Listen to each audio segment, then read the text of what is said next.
Hello students, आज फिर से आप लोगों का मेरे इस चैनल में स्वागत है। आज हम लोग डायरेक्ट एंड इनवर्स वेरिएशन के बारे में पढ़ने वाले हैं। हमारे टॉपिक का नाम है डायरेक्ट एंड इनवर्स वेरिएशन। अब इस वीडियो में मैं कुछ सिंपल ऐसे आपको ढंग से समझाने जा रहा हूं या कुछ इस ढंग से इसको सिंप्लीफाई करके बता रहा हूं कि अगर इस वीडियो को आप अच्छे से देख लेंगे और इसको समझ लेंगे तो आपको इस चैप्टर के प्रॉब्लम्स को सॉल्व करने में किसी भी तरह का दिक्कत नहीं होगा। बस सिर्फ जो जो मैं बता रहा हूं उसको ध्यान से आप देखिए। तो डायरेक्ट एंड इनवर्स वेरिएशन, जैसा कि पता चलता है कि डायरेक्ट और इनवर्स, यहाँ पे हम लोग दो मेथड सीखेंगे, एक जो हमारा डायरेक्ट वेरिएशन पे काम करेगा और एक जो हमारा इनवर्स वेरिएशन पे काम करेगा। तो पहले हम लोग देखते हैं कि डायरेक्ट वेरिएशन में क्या होता है। तो डायरेक्ट हम एक पहले आपको चार्ट दिखाते हैं, उसका एक एग्जांपल इस पर सॉल्व करेंगे। तो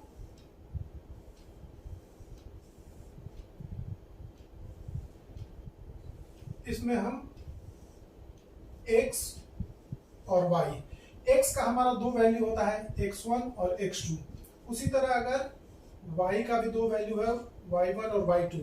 तो जब हमारा कोई भी प्रॉब्लम डायरेक्ट वेरिएशन में रहेगा तो डायरेक्ट वेरिएशन में निकालने का फॉर्मूला क्या होता है? क्रॉस मल्टीप्लीकेशन होगा। Means x1 y2 equals to x2 y1। मतलब x में जो x1 है वो y2 के साथ मल्टीप्लाई होगा और x2 y1 के साथ मल्टीप्लाई होगा, और ये हमारा इक्वेशन जो बनता है ये डायरेक्ट वेरिएशन का बनता है। अब इस चार्ट के अलावे हम लोग एक एग्जांपल के द्वारा देख लेते हैं कि ये कैसे काम करता है।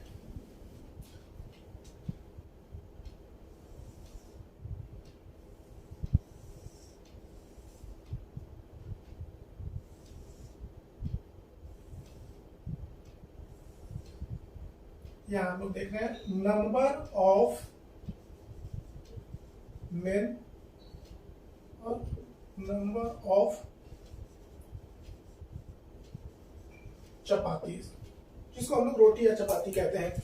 तो अब हम लोग यहाँ पे देखेंगे कि सपोज करते हैं कि अगर हमारे पास 20 लोग हैं और 20 लोगों को खाने के लिए 100 रोटी का जरूरत पड़ता है, तो 16 लोगों के खाने के लिए कितना रोटी का जरूरत पड़ेगा? तो डायरेक्ट में सबसे पहले हमें क्या समझना है कि डायरेक्ट में क्या होता है कि अगर एक का वैल्यू घट गया है तो दूसरे का भी वैल्यू घटेगा, अगर एक का वैल्यू बढ़ गया है तो दूसरे का भी बढ़ेगा। इसी को हम लोग कहते हैं डायरेक्ट वेरिएशन। डायरेक्ट मींस अगर एक क्वांटिटी बढ़ रहा है तो उससे रिलेटेड जो दूसरा क्वांटिटी है उसका भी वैल्यू बढ़ेगा, और अगर एक वैल्यू घट रहा है तो उससे रिलेटेड जो दूसरा क्वांटिटी है उसका भी वैल्यू घटेगा। तो जैसा कि हम लोग यहाँ पे देख रहे हैं कि अभी कितने आदमी थे? 20 लोग। 20 लोग के लिए कितना हमको रोटी का जरूरत था? 100। लेकिन अब क्या हुआ है, नंबर ऑफ मेन हमारा घट गया है। 20 की बजाय 16 लोग आ गए, तो जाहिर सी बात है कि रोटी की संख्या भी कम हो जाएगी, जो कि हमें नहीं पता है कि कितना हो जाएगा। तो हम लोग इसको यहाँ पे ले लेते हैं ए। अब फॉर्मूला हमारे पास है, हम लोगों ने देखा कि कैसे करना है। तो अब 16 लोगों के लिए कितना हमारा हो जाएगा? तो it is a case of क्या है? Direct variation. सीधा सीधा हमको देख के लग रहा है कि ये डायरेक्ट वेरिएशन है, क्योंकि 20 लोगों के लिए 100 रोटी तो 16, नंबर ऑफ मेन कम हो गया तो नंबर ऑफ चपाती भी कम हो जाएगा। तो ये हमारा डायरेक्ट वेरिएशन है, और डायरेक्ट वेरिएशन का फॉर्मूला क्या होता है? Cross multiplication. तो अब हमारा क्या हो जाएगा? 20 into A equals to 16 into 100।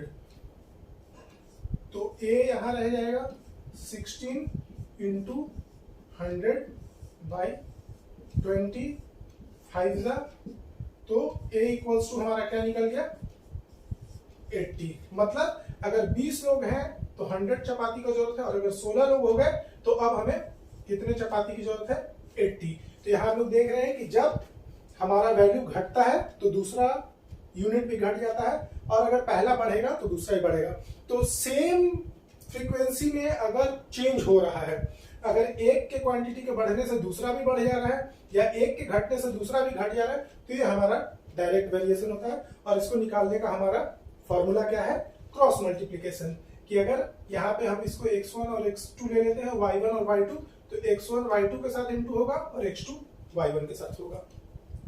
तो ये इस मेथड को अगर आप इस्तेमाल करेंगे तो डायरेक्ट वेरिएशन में जितने भी प्रॉब्लम्स आएंगे सारा का सारा इसी ढंग से सॉल्व होगा और इसी मेथड को हमको अप्लाई करना है।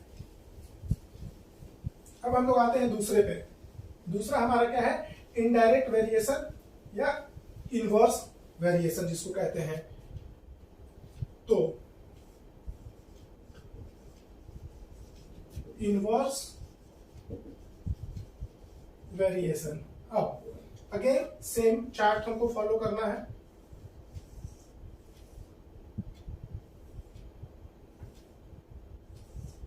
ये भी हमारा x है, y है। x के दो value x1, x2, y1, y2। तो अगर यहां पे हमारा इनवर्स वेरिएशन है तो यहां पे हमारा जो सीक्वेंस होगा वो कैसे होगा, इस ढंग से होगा। मतलब x1 y1 equals to x2 y2। तो ये इनवर्स हुआ तो हमारा जो प्रोसेस था, मेथड था, वो भी इनवर्स हो गया। अब क्या है, x1 y2 और x2 y1 किस में हो रहा था, डायरेक्ट में। अब इनडायरेक्ट में क्या होगा, x1 y1 और x2 y2 ये होगा। और जैसा हम देखें डायरेक्ट में कि एक क्वांटिटी के घटने से दूसरा भी घट जा रहा था और एक के बढ़ने से दूसरा भी बढ़ जा रहा था। लेकिन चूंकि ये इनवर्स वेरिएशन है तो जो वहां हो रहा था उसका जस्ट ऑपोजिट इनवर्स यहाँ पे होगा। जैसे कि हम अगर देखते हैं यहाँ पे, अगर हम ले लेते हैं नंबर ऑफ लेबर्स और यहां ले लेते हैं टाइम टेकन। अगर हमारे पास 50 लेबर्स हैं तो किसी काम को करने में या किसी घर को बनाने में 50 लेबर्स को 20 डेज लग रहा है। अगर हमारे पास 50 लेबर्स हैं और उस काम को करने के लिए वो कितना समय ले रहे हैं, 20 डेज। अगर हम नंबर ऑफ लेबर्स को बढ़ा देते हैं, 100 कर दिए, तो अब क्या ज्यादा लेबर आ गए तो टाइम उतना ही लगेगा कि उससे ज्यादा लगेगा कि उससे कम लगेगा। अगर 50 लेबर्स किसी काम को 20 डेज में कर रहे थे और हम नंबर ऑफ लेबर्स को बढ़ा दिए, डबल कर दिए, तो अब टाइम टेकिंग क्या हो जाएगा, लेबर्स बढ़ गए, ज्यादा लेबर काम करेंगे तो समय कम लगेगा। तो अब ये कितना कम लगेगा हमको नहीं पता है, तो ये हमको निकालना है। तो यहाँ हम लोग क्या देख रहे हैं कि ये इनवर्स वेरिएशन है। क्यों इनवर्स वेरिएशन है, क्योंकि पहले वाले एग्जांपल में हम देखें कि जब एक यूनिट घट रहा था तो दूसरा भी घट गया था। लेकिन यहाँ पे क्या है कि जब एक यूनिट बढ़ा है, 50 से 100 हो गया है, तो टाइम टेकन क्या है, वो घट जा रहा है। मतलब एक यूनिट के बढ़ने से दूसरा यूनिट उसका इनवर्स हो रहा है, तो इसलिए इसको कहते हैं इनवर्स वेरिएशन। और यहाँ पे हमारा सीक्वेंस क्या होता है, लाइक दिस। तो इसको अगर हम ए मान लेते हैं तो हमारा क्या हो जाएगा, 50 इंटू 20 इक्वल्स टू 100 इंटू ए। तो अब ये मेरा क्या हो जाएगा, 50 इंटू 20, और ये ए से अलग होकर 100 कहाँ आएगा, इसके नीचे आएगा, equals to A. Equals to क्या लगा, 10। मतलब अब इस काम को करने में हमारा कितना डेज लगेगा, 10 डेज। तो यहां आप लोग देख रहे हैं कि जब नंबर ऑफ लेबर्स को हम बढ़ा दिए तो टाइम टेकन क्या हो गया, कम हो गया। मतलब एक यूनिट को हम बढ़ाए तो दूसरा यूनिट घट गया है। तो ये हमारा इनवर्स वेरिएशन हो गया। अब यहां तक समझ लें कि आपका कॉन्सेप्ट क्लियर हो चुका होगा कि डायरेक्ट और इनवर्स में क्या होता है। अब एक एग्जांपल हम लोग यहाँ पे दूसरे तरह का देख लेते हैं। किसी आर्मी कैंप में 500 सोल्जर्स हैं और उनके लिए प्रोविजन मतलब खाने पीने का सामान, उनके लिए प्रोविजन जो है वो हमारा है,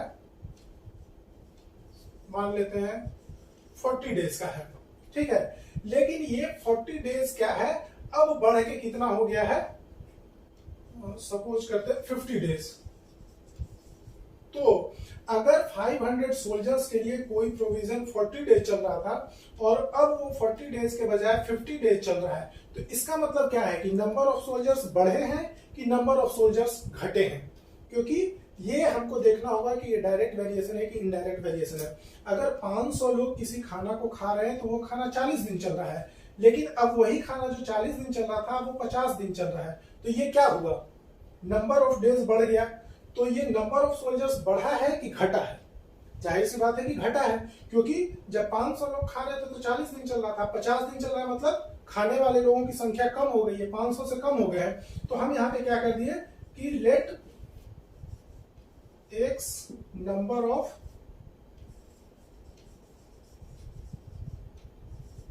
सोल्जर्स लेफ्ट द कैंप। हम क्या माने कि एक्स सोल्जर्स जो थे वो कैंप को छोड़ दिए हैं। तो अब हम चले आते हैं, इसका एक चार्ट बना के देख लेते हैं।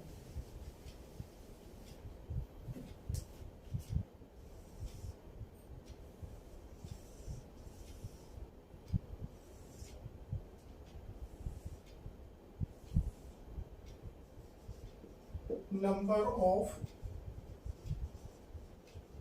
सोल्जर्स, और प्रोविजन जो था वो उसको हम ले लेते हैं नंबर ऑफ डेज।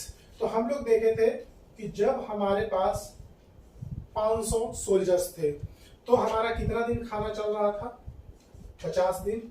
लेकिन अब खाना कितना दिन चल रहा है, 40 दिन।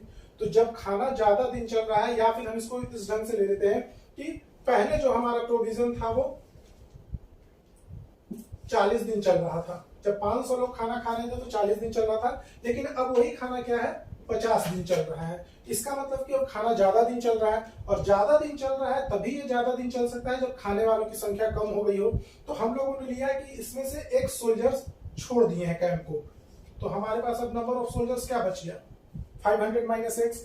तो ये क्या है, it is a case of inverse variation, क्योंकि जब 500 लोग थे तो 40 दिन खाना चला था। अब अगर दिन का संख्या बढ़ गया, ज्यादा दिन खाना चला, इसका मतलब कि नंबर ऑफ सोल्जर्स जो है वो घट गया है। तो एक यूनिट हमारा घटा तो दूसरा बढ़ गया। तो ये इनवर्स वेरिएशन है, और इनवर्स में हम लोगों ने अभी बताया था कि कैसे ये काम करता है। तो इन दैट केस हमारा क्या हो जाएगा, 500 into 40 equals to 500 minus X into 50। तो अब ये क्या हो जाएगा हमारा, 500 इंटू 40, और ये 50 कहाँ आ जाएगा, यहां आ जाएगा, इक्वल्स टू 500 माइनस एक्स। तो ये 10 40 10 जा 400 इक्वल्स टू 500 माइनस एक्स। ये एक्स इधर आएगा तो क्या हो जाएगा, प्लस एक्स, साइन चेंज हो जाएगा, माइनस एक्स एक्स हो जाएगा। यहाँ क्या है हमारा 500, ये 400 उधर चला जाएगा तो क्या हो जाएगा, माइनस 400। तो एक्स का वैल्यू हमारा क्या निकला, 100। मतलब कितने सोल्जर्स ने कैंप को छोड़ा, 100 सोल्जर्स ने। तो अगर हमसे क्वेश्चन में ये पूछा जाता है कि कितने सोल्जर्स कैंप छोड़ के गए, कि जो खाना 500 सोल्जर्स के लिए 40 डेज चल रहा था वो 50 डेज चल रहा है, तो कितने सोल्जर्स ने कैंप को छोड़ा, तो कितने ने छोड़ा, 100 ने। दूसरा हमसे पूछ सकता है कि अब कैंप में कितने सोल्जर्स बच गए हैं, 500 minus 100 that is 400।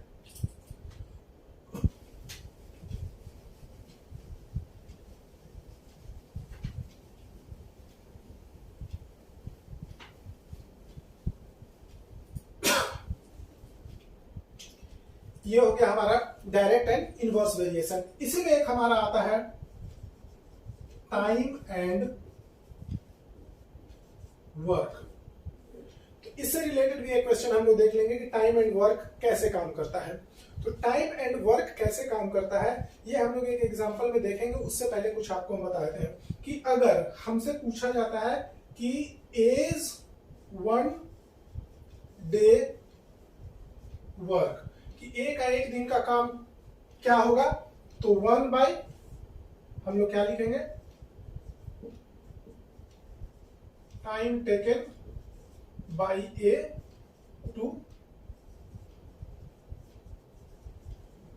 Complete the work. एक 1 डे का वर्क निकालने के लिए हमको क्या करना होगा कि 1 बाय जो ए उस काम को पूरा करने में टोटल टाइम ले रहा है उसको लिख देंगे, तो ये हमारा हो जाएगा।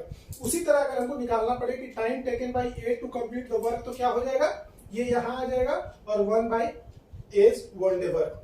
तो ये हमारा मेथड है निकालने का। अब एक हम लोग एग्जांपल देखेंगे तो हमारा कंसेप्ट ज्यादा अच्छे से क्लियर हो जाएगा। जैसे यहां पे बोलता है कि A can do a work in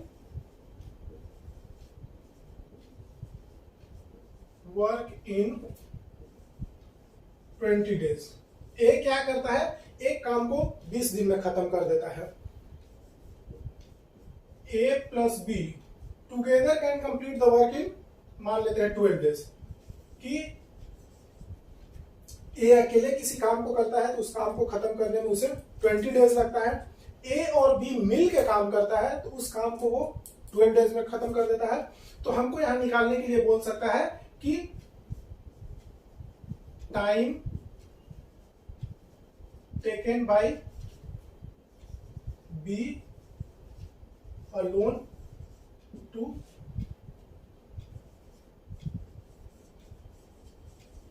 complete the work, कि अगर किसी काम को ए अकेले करता है तो 20 days में करता है, उसी काम को अगर ए और बी मिल के करते हैं तो 12 days में करते हैं। तो अगर उस काम को बी अकेले करेगा तो उसको काम खत्म करने में कितना समय लगेगा। तो यहां हम लोग अब इसको सॉल्व करके देखते हैं।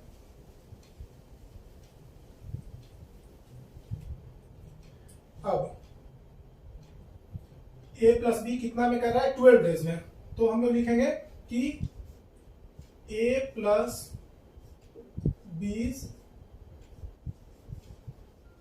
1 day वर्क क्या हो जाएगा, 1/12।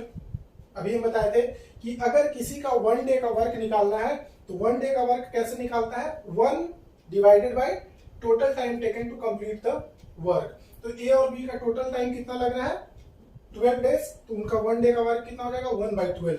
उसी तरह इज 1 day वर्क, तो ए को काम करने में कितना समय लग रहा था अकेले, 20 days, तो उसका 1 day का वर्क क्या हो जाएगा, 1/20। तो अब ये ए प्लस बी का 1 day का वर्क है और ये अकेले का ए का 1 day का वर्क है, तो देयरफॉर 20 1 day वर्क क्या हो जाएगा। अगर हम निकालते हैं तो 20 1 day वर्क क्या हो जाएगा, ए प्लस बी मिलकर जितना काम कर रहा है एक दिन में, उसमें से ए का अकेले का एक दिन का काम हम घटा देंगे। तो ये हमारा कितना आ जाएगा, 12 और 20 का एलसीएम 60, 12 5 जा 5 माइनस 23 जा 3 इक्वल्स टू 2/60। तो 2/60 निकला, इसको हम काट भी सकते हैं, 1 जा 30 जा। तो ये हमारा क्या निकल गया, 1/30। तो ये 1/30 क्या निकला, बी का 1 day का work.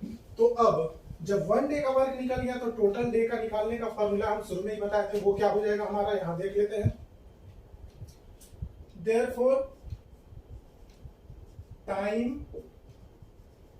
Taken by B alone to complete the work equals to क्या हो जाएगा, 1 डिवाइडेड बाई बी का 1 day का वर्क, वो हमारा कितना निकला है, 1/30। ये हमारा डेज हो जाएगा क्योंकि टाइम निकाल रहे हैं। तो इक्वल्स टू क्या हो जाएगा, 1 डिवाइड को इनटू करेंगे तो 30, आप नीचे 1 लिख भी सकते हैं, डेज। तो हमारा कितना निकला, 30 डेज। तो हम देखें कि ए अकेले किसी काम को 20 days में कर रहा था, ए और बी मिलकर उसी काम को 12 days में कर रहे थे। तो पूछा गया था कि बी अकेले उस काम को कितना दिन में करेगा। तो हम लोग क्या किए, सबसे पहले ए प्लस बी का 1 day वर्क में से ए का 1 day वर्क माइनस कर दिए, तो बी का 1 day का वर्क मिल गया। अब जब बी का 1 day का वर्क मिल गया तो टोटल टाइम टेकन निकालने का फॉर्मूला क्या होता है, 1 डिवाइडेड बाई 1 days वर्क, तो हमारा 30 days निकल गया। तो ये हमारा टाइम एंड वर्क का कैसे काम करता है, ये यहां देख लिए। तो इस वीडियो में अभी तक हम लोगों ने देखा डायरेक्ट वेरिएशन कैसे काम करता है, इनवर्स वेरिएशन कैसे काम करता है, और third one is time and work.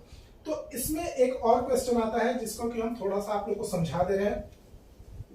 वहां भी फॉर्मूला यही रहेगा कि 1 आवर का वर्क, 1 day का वर्क, कि जैसे कोई सिस्टम है, सिस्टम मीन्स टैंक है। अब इसमें 2 टैप है, एक टैप क्या करता है, उसमें पानी डाल रहा है और एक कहीं ना कहीं उसमें कोई और टैप लगा हुआ है या कोई उसमें होल है जो उस टैंक को एम्प्टी कर रहा है। तो टैप अगर बोलता है कि 1 आवर में या 6 आवर में उसको भर सकता है, और एक दूसरा टैप है जो उस टैंक को 8 आवर्स में खाली कर सकता है। तो इस टैंक को दोनों टैप अगर साइमल्टेनियसली चालू कर दिया जाए तो ये टैंक कितनी देर में भरेगा। तो जो टैप उसको भर रहा है उसका 1 आवर का वर्क, जो टैप उस टैंक को खाली कर रहा है उसका 1 आवर का वर्क निकाल देंगे और दोनों को माइनस कर देंगे। जो हमारा निकलेगा वो हमारा 1 आवर का टोटल वर्क निकलेगा, और फिर उसका जब हम 1 डिवाइडेड बाई रिवर्स कर देंगे तो जो टाइम निकला वो टाइम हमारा निकलेगा उस टैंक को फिल करने का। अब अगर यहां पे हम बोले कि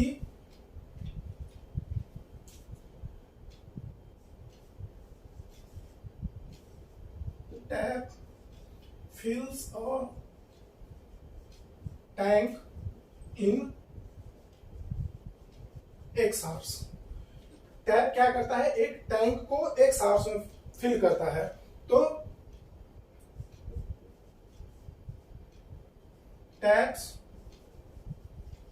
1 आवर वर्क हम बोल सकते हैं, या फिर part of the tank filled by the tap in 1 hour equals to क्या हो जाएगा, 1 by X part of the tank. तो इसी फॉर्मूला को हमको यूज करना होता है कि अगर कोई टैप किसी टैंक को X आवर्स में फिल कर देता है तो उस टैप का 1 आवर का वर्क क्या होगा, या 1 आवर में वो टैप कितना पार्ट टैंक का फिल करेगा। तो taps 1 hour work equals to क्या हो जाएगा, 1 by X part of the tank. मतलब 1 घंटा में वो टैप क्या करेगा, टैंक का 1 बाई X पार्ट को फिलअप कर देगा। तो इस ढंग से ही इस प्रॉब्लम को हम लोग सॉल्व करते हैं। तो यहाँ पे हम लोगों ने direct variation, inverse variation, time and work, और ये टैंक को जो टैप भरता है या खाली करता है तो ये कैसे काम करता है, किस फॉर्मूला पे काम करता है, तो इसको भी हम लोगों ने यहाँ पे देखा। और ये सारा फॉर्मूला को, इस सारे टेक्निक्स को आप अगर अच्छे से समझ लेते हैं, वीडियो को 1 बार देखिए, 2 बार देखिए, अगर इसमें आप समय लगाते हैं और इस पूरे सिस्टम को आप समझ लेते हैं तो ये चैप्टर आपके लिए बहुत ही इजी होने वाला है। और इसमें से ऐसा कोई भी प्रॉब्लम नहीं है, चाहे वो डायरेक्ट वेरिएशन का हो, इनवर्स वेरिएशन का हो, टाइम एंड वर्क का हो, कोई भी प्रॉब्लम आपको दिया जाएगा तो आप आसानी से उसको सॉल्व कर लेंगे। लेकिन उसके लिए आपको पहले ये सारी चीजों को बहुत ध्यान से समझना होगा। वीडियो को 2 बार देखिए, बार बार देखिए, जब तक अच्छे से समझ में नहीं आ जाए, लेकिन एक बार इस कंसेप्ट को आप समझ गए, क्योंकि जो टेक्निक हमने बताया वो बहुत ही सिंप्लीफिकेशन करके, सिंप्लीफाई करके बहुत इजी मेथड में बताए हैं। तो अगर उसको आप समझ लेते हैं तो ये सारा सम आपको बहुत आसानी से सॉल्व हो जाएगा और आपको ये सम कहीं से भी मुश्किल नहीं लगेगा। तो वीडियो को देखिए, अगर अच्छा लगता है चैनल को सब्सक्राइब कीजिए, वीडियो को लाइक एंड शेयर कीजिए, और अगर किसी विशेष टॉपिक पे आप लोग चाहते हैं कि कोई और वीडियो हम बना के आप लोग को दे तो कमेंट बॉक्स में जरूर बताइएगा। तो उस तरह का वीडियो जो कि आपको ज्यादा फायदा पहुंचा हम बना के आप लोग को देंगे। Till then, goodbye, thank you.